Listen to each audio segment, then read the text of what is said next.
पैसे वाला दामाद जब ससुराल आए। बेगम जरा आहिस्ता चलाओ, मेरा सर चकरा रहा है।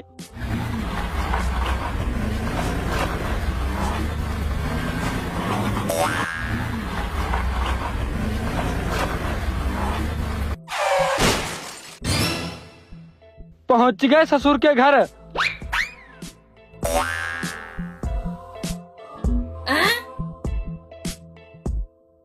जानू आप इस गाड़ी पे बैठो, मैं आपको अंदर लेकर चलती हूँ।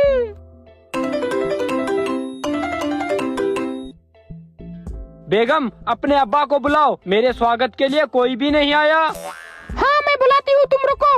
अब्बा, अब्बा, मैं आ गई अब्बा। और बताओ बेटा, फसल कैसा हुआ है? अब्बा जी, आम का फसल बहुत अच्छा हुआ है, बाग ठीके पे दे दिया है।